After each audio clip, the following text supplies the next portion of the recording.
Hey there, I'm Erin Jorek, and I'm going to offer you 3 yoga postures that I like to incorporate into my own regular training regimen, especially when I'm training for race season, when I'm running a lot and I just need to take good care of myself.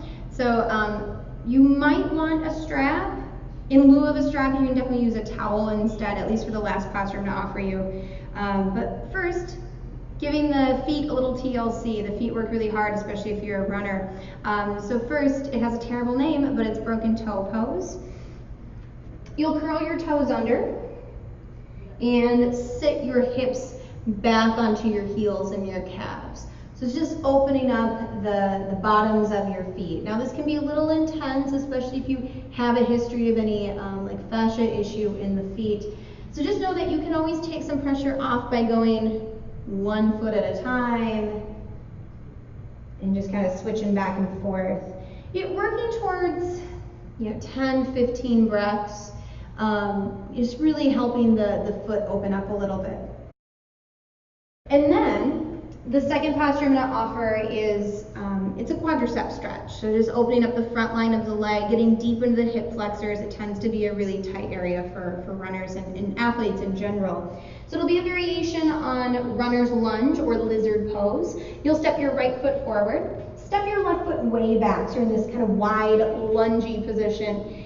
And this is great, like this alone is gonna open up the hips, but if you wanna play a little bit with going further into the front of the hip, you've got the option to bend your back knee and take the opposite hand to the foot. So on this side, it'll be right hand to the inside of the back foot.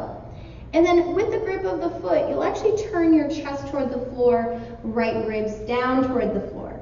Now, if you're unable to grip your foot, feel free to use your strap or use a towel around the foot. You can even prop up your left hand on a block or up on a bolster or blankets to make your arms a little longer. If you can easily reach for your foot, you might pull your heel closer to your seat. You might shift your hips more forward and downward to get a little deeper into the front of the hip. And then the last option, I really like this. It can get kind of intense, but you'll start to activate your left glutes, so really your left butt muscles. And simply by activating the left butt muscles, you'll just get a bigger stretch in the front of your hip and your thigh. About 10 or so breaths here. Then you can let that go and you can just switch sides. So it's going to be opposite hand to foot, turning the chest toward the floor, and really focusing on hip bones forward and downward. Last but not least, not only are the hip flexors and the quadriceps usually tight for runners, also kind of the outer seam of the thigh can be really tight. So kind of targeting IT band release a little bit. You'll want your strap or a towel for this last one.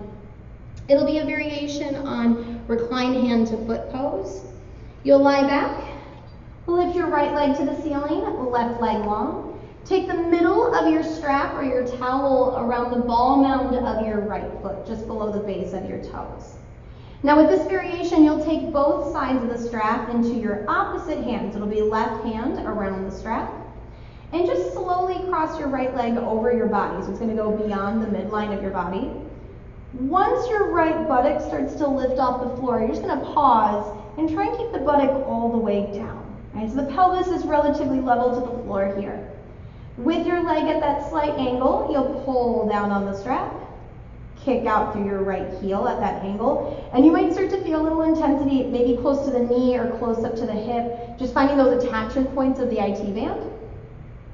And then one additional add-on, if you want to go a little bit deeper, you can actually use your hand in your hip crease and kind of press your right sitting bone, your right buttock, closer to the front edge of your mat. And that little bit of movement is just going to get you deeper into that outer region, the outer seam of the leg.